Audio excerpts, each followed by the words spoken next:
حضرات محترم ہر ایک جب سچائی کا راز کھل گیا تو پھر اسی عورت کے ذریعے سے یہ سارے پکڑے گئے، یہ لوگ رسوا ہو گئے۔ عزت و کرامت کا تاج امام اعظم ہے۔ میرے معززان کرام، امام اعظم رضی اللہ تعالیٰ عنہ نماز پڑھ کے جا رہے، وہ عورت آ کے کھڑی ہو گئی، حضور بچہ بیمار ہے ذرا تم کر دیجیے۔ اندر لے کر جاتی امام اعظم نے فرمایا کہاں ہے وہ بچہ؟ وہ کہتی حضرت ادھر آئیے نا، اور اندر لے کر گئی۔ کہاں ہے تیرا بچہ؟ بچہ ہے نہیں۔ 2-3 منٹ کے بعد وہ چلانے لگی کہ ادھر کیواڑ بند کر دیا ہے، چلانے لگی بچاؤ بچاؤ میری عزت لوٹی جا رہی ہے۔ جو سازش کرنے والے تھے، جنہوں نے خریدا تھا اس عورت کو، وہ سارے لوگ جمع تھے اور اکٹھے آ گئے، پکڑ لیا، امام اعظم کو پکڑا اور برا بھلا کہنے لگا۔ بادشاہ کو کہا بادشاہ صاحب جو امام التقیٰ والنقیٰ ہیں، امام اعظم ابو حنیفہ ہیں، آج وہ غلط کاری میں پکڑ گئے، نعوذ باللہ من ذالک، استغفر ربی من کل ذنب واتوب الیہ۔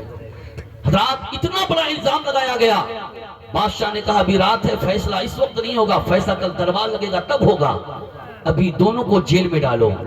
لوگ حیران ہو گئے کہ امام اعظم کو جیل میں ڈالنا چاہیے، پھر اس عورت کو جیل میں ہم کیوں ڈالیں گے؟ لیکن بادشاہ کا حکم ہے ڈالنا تو ہوگا، اندھیری کوٹری ہے، کوئی اجالا نہیں۔ اندھیری کوٹری میں جب ڈالا تو اس کا دل گھبرا گیا، کس کا؟ عورت کا دل گھبرا گیا۔ امام اعظم امام التقیٰ والنقیٰ ہیں، سبحان اللہ۔ الا ان اولیاء اللہ لا خوف علیہم ولا هم يحزنون۔ ہوشیار ہو جاؤ، بے شک اللہ کے ولیوں کو کوئی خوف کوئی غم نہیں ہے، بے خوف و خطر مسلح بچھا دیا ہے، نماز ادا کر رہے ہیں، سبحان اللہ سبحان اللہ۔ امام اعظم نماز پہ نماز پڑھے جا رہے ہیں، چونکہ ان کی عادت تھی ایک رات میں 500 رکعت نفل نماز ادا کیا کرتے تھے۔ حضرات محترم کسی نے کہا یہ امام اعظم وہ ہے جو کہ ہر رات وہ 1000 رکعت نفل نماز پڑھا کرتے ہیں، تو امام اعظم اس رات 1000 رکعت نفل نماز ادا کیا ہے تاکہ کہنے والوں کا حسن ظن صحیح ہو جائے، سبحان اللہ، تاکہ کہنے والوں کا قول جھوٹا نہ ہو جائے۔ مصطفیٰ جان رحمت صلی اللہ تعالیٰ علیہ وسلم کا دیوانہ ہے، مصلی بچھا دیا ہے، نماز پہ نماز پڑھے جا رہے ہیں۔ وہ عورت گھبرا رہی کہ میں کیا کرتوت کیا کام کیا کہ مجھے اندھیری کوٹری میں آنا پڑا، اور یہ دیکھو تو نماز ادا کر رہے ہیں۔ اس اندھیری کوٹری میں چاہتے تو میری عزت پہ یہ ہاتھ ڈالتے، اگر میرے بدن پہ یہ ہاتھ ڈالتے تو کوئی روک نہیں سکتا تھا، میرے ساتھ جو کر سکتے تھے کوئی روک نہیں سکتا تھا، مگر جس کے کھانے پر میں نے اتنے بڑے متقی پرہیزگار پر الزام لگایا ہے، کل اگر ان کی سچائی کھل گئی اور میری جھوٹ کھل گئی تو گردن میری مار دی جائے گی، چھوٹے چھوٹے بچے یتیم ہو جائیں گے۔ میں نے خامخواہ ایسے شریف انسان پر الزام لگایا ہے۔ رات بھر دیکھتی رہی، کبھی آنکھ کھلتی ہے تو دیکھتی رکوع کر رہے ہیں، کبھی آنکھ کھلتی ہے تو دیکھتی ہے کہ سجدہ کر رہے ہیں، کبھی قرآن کی تلاوت کر رہے ہیں، کبھی وہ دعائیں فرما رہے ہیں۔ اس عورت کے قریب بھی نہیں آتے، اس عورت سے گفتگو بھی نہیں کرتے۔ اب اس عورت کے دل سے آواز آتی ہے اگر یہ غلط ہوتے تو مجھ سے گفتگو بھی کرتے، میرے قریب میں بھی آ کے بیٹھتے۔ یہ غلط نہیں ہے، غلط تو میں ہوں اور خریدنے والے غلط ہیں۔ حضرات محترم رات کا 3 حصہ گزر چکا ہے، اب آخری حصہ رہ گیا۔ امام اعظم کے قدموں میں جا کر گر جاتی ہے اور کہتی حضور مجھ سے غلطی ہو گئی ہے، مجھے معاف کر دیجئے، میں نے آپ جیسے شریف انسان پر دوسروں کے کہنے پر الزام لگا دیا ہے۔ آج آپ کے اوپر میں نے الزام لگایا ہے، اللہ کا خوف میرے دل میں آ رہا ہے کہ کل میدان محشر میں اپنا منہ میں رب کو کیسے دکھاؤں گی۔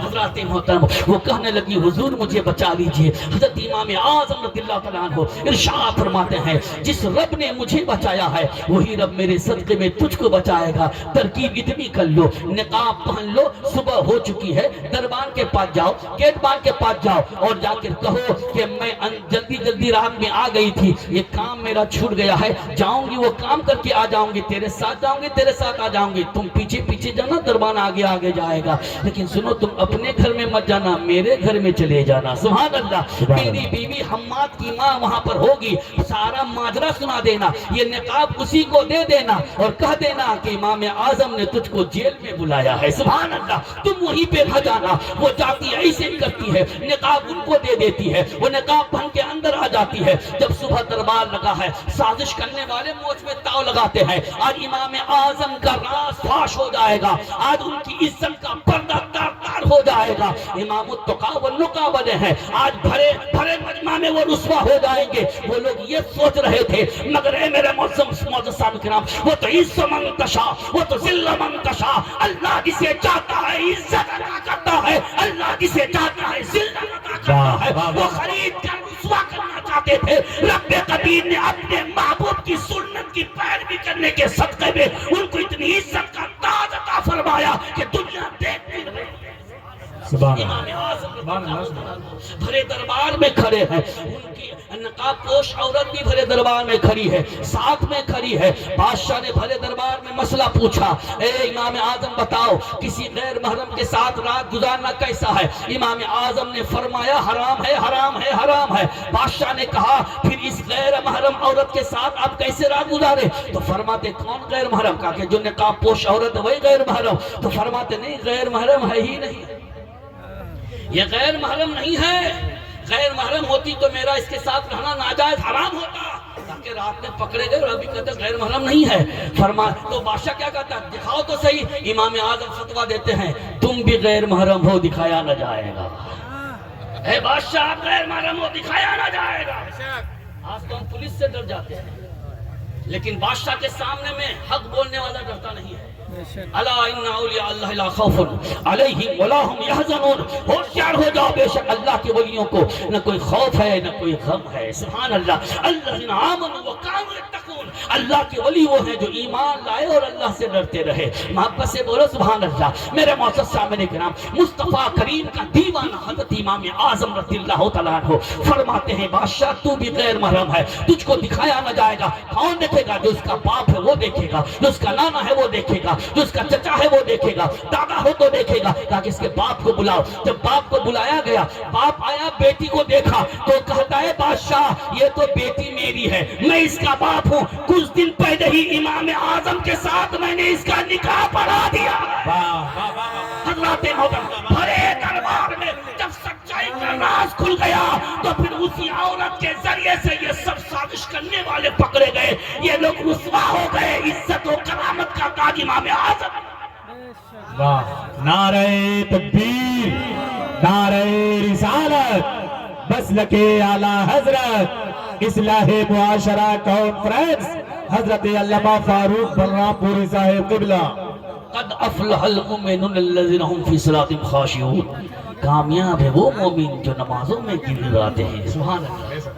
حضرات محترم, پھر آج ہماری نماز میں خوف الہی کہاں ہے؟ ہم نماز میں ہوتے ہیں, دل ہمارا دکان میں ہوتا ہے.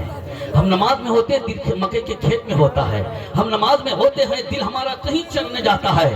لیکن اللہ کے نیک بندوں کی نماز ہوتی ہے تو سبحان اللہ. حضرت علی کا تیر پیر سے کھینچ لیا گیا, نماز میں ہے, کچھ احساس تک نہیں ہوا. سبحان اللہ. پوچھا گیا حضور ہم نے تیر کھینچا, آپ کو درد نہیں ہوا؟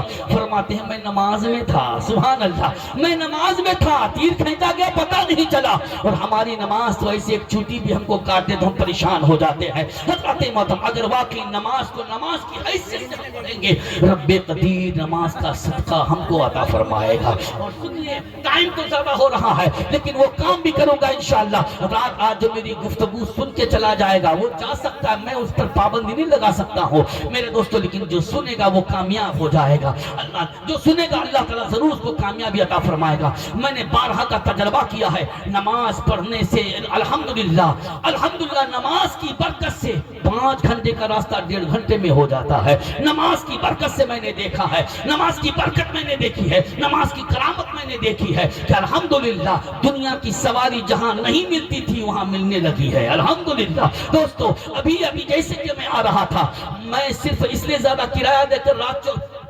لارت چوک میں اتر گیا کہ لو بھائی ہم کو جانا تھا بہادر, مگر مجھ کو نماز ادا کرنی ہے. مجھے دونوں نماز ابھی پڑھتے ٹائم میرا باقی ہے. الحمدللہ عصر پڑھ کے بھی مغرب ادا کیا. پھر دیکھتا ہوں سواری دینے میں, میں کہا کہ آج نماز ادا کیا ہوں, میری سواری کا انتظام رب قدیر فرمائے گا. سبحان اللہ. مجھے کوئی گمان نہیں تھا کہ 4 چکا وہاں سے آیا, کھرا بیلباری سے آیا ہے, کوئی گمان نہیں تھا. اتنے میں میرے ساتھی لوگ مل گئے, پھر چائے پانی کرانے لگے. پھر خبر ہوئی کہ نہیں 4 چکا گیا, آپ کو اسی میں آنا ہے. میں نے کہا پروردگار عالم تیرا کرم ہو گیا, میں نے جو تجھ پر پر اپنا بھروسہ رکھا تھا وہ پورا ہو گیا.